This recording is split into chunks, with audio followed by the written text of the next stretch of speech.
Tämä tarina kertoo suomalaisesta yhtiöstä nimeltään Uponor ja kuinka tämä Aukusti Asko Avoniuksen perustama yritys on 100 vuoden aikana kasvanut puusepän tehtaasta yhdeksi johtavaksi rakennus- ja ympäristötekniikan toimittajaksi maailmassa.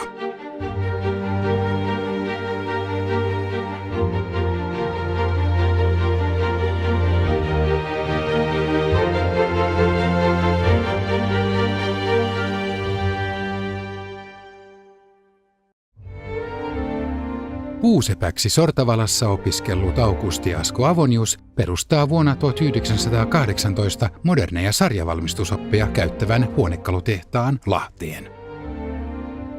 Yhtiö kasvaa nopeasti Suomen merkittävimpien huonekaluvalmistajien joukkoon.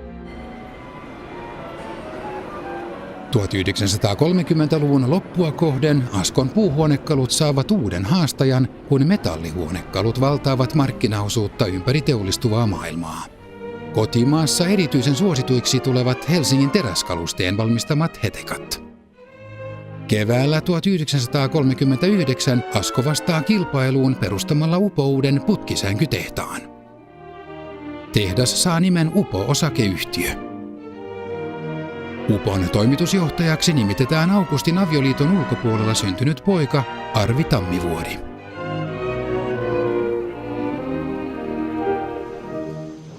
'40-luvun lopulla Upon valimossa päästään tuottamaan myös valurautaputkia uudella keskipakoisvalukoneella. Viemäriputkista tulee Upolle kokonaan uusi tuoteryhmä. 60-luvulla muovista tulee osa ihmisten päivittäistä arkea, ja muovia käytetään yhä enemmän myös Upon tuotteissa. Vuonna 1965 Upon uusi muovitehdas avataan Lahden naapurikuntaan Nastolaan. Sinne rakennettiin tällainen PVC-viemäriputkia valmistava tehdas, josta tulikin menestys. Ja sitten sen jälkeen muita muovituotteita, kodinkoneessa tarvittavia muovivaluja ja tällaisia osia, siis muoviosia, mitä tarvittiin ja kaikkea. Ja sitten siinäkin Arvi Tammivuori teki onnistuneen rekrytoinnin, että sinne tehtaan johtajaksi tuli Kaarjan Govenius, joka on muovialan suuria nimiä Suomessa. PVC, johon ne päätyi, niin se oli erinomainen ratkaisu, koska sitä tosiaan eivät monet osanneet työstää ja ennen kaikkea ei pelkkiä putkia, vaan nehän täytyy liittää toisiinsa. Ja tulee eteen haarotuksia, tulee kulmia. Niihin piti ratkaista, piti löytää yhteet. Tai ne oli putken osat tietysti siihen aikaan. Tämä oli mun mielestäni se asia, joka ratkaisi hyvin paljon Uponorin menestystä. Kerta sitten juuri näistä yhteistä, mitä valmistettiin isoilla muottikustannuksilla, niin niitä pystyttiin viemään maailmanlaajuisesti tämän saman standardin omaaviin maihin, joissa kaikilla kuitenkaan ei ollut näitä muotteja investoituna. Yhdyspankki oli vaikuttamassa Uponorin syntyyn sillä tavalla, että Nestehän olisi halunnut ostaa Asko-muovin, mutta Yhdyspankki tietysti Askon suurena rahoittajana ei siihen suostunut. Pitkien keskustelujen jälkeen niin syntyi sitten tämmöinen yhteisyritys, jossa Askolle jäi enemmistö 2/3 ja Nesteelle 1/3 ja samanaikaisesti tietysti linjattiin, että Uponoria pyritään edelleen kansainvälistämään. Upomuovi ja ruotsalainen Luponyl sulautetaan uuteen yhtiöön, joka saa nimen Uponor. Ja Pohjoismaiden jälkeen lähdettiin tietenkin mantereelle sitten hyökkäämään eri maihin, Englanti, Irlanti, Saksa ja kaikkia yritysostoja edes muista.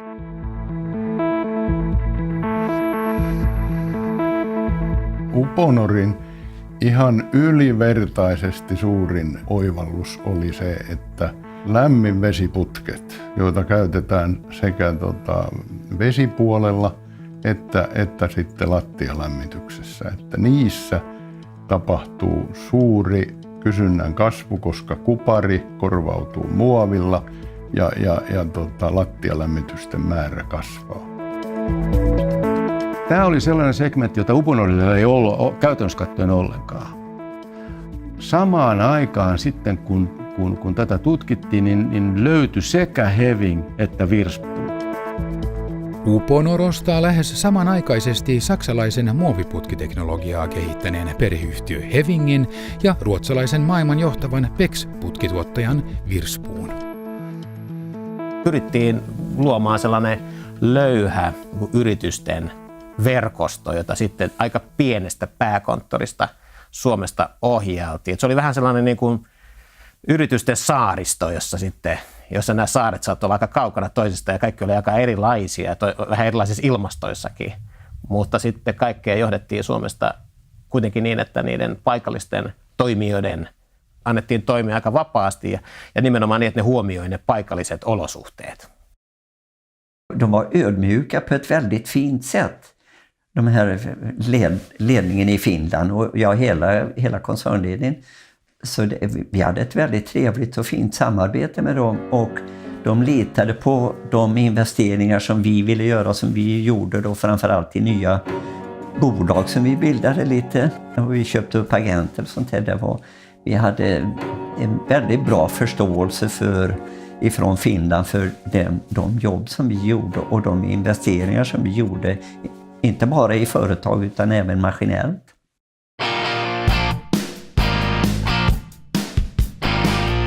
– 1990-luvun alussa Euroopan valloituksessa hyvin onnistunut Uponor ryhtyy rohkeaan Amerikan markkinoiden valloitukseen.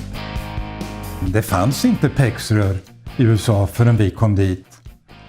Och vetskapen om att man skulle kunna ersätta de traditionella rören, den fanns inte heller egentligen. Vi var tvungna och även där börja utbilda våra kunder.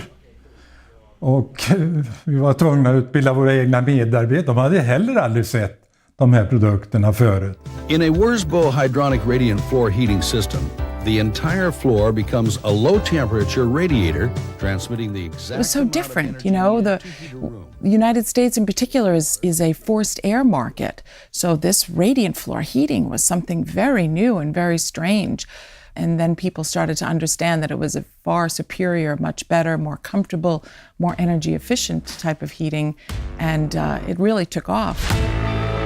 Saksalaisen Unicorin oston myötä Uponor keskittyy vesijärjestelmien tuotantoon.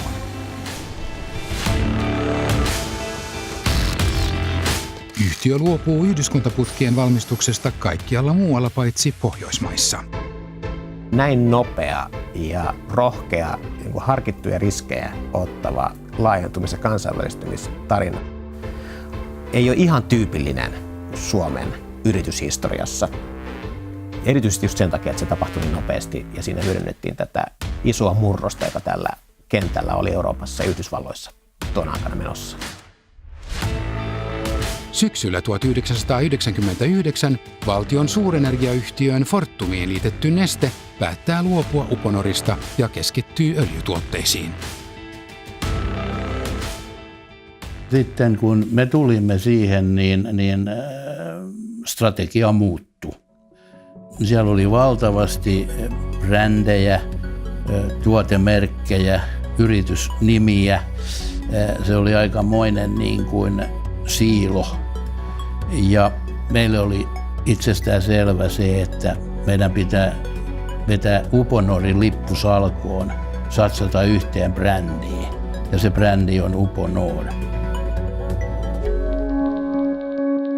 2006 sitten oli se viimeinen Big Bang, jonka jälkeen kaikki oli Uponoria ja 11 messuosaston sijaan oli helppo mennä yhdelle osastolle, jonka myös löysi, koska se oli tietysti jo sitten eri kaliberia.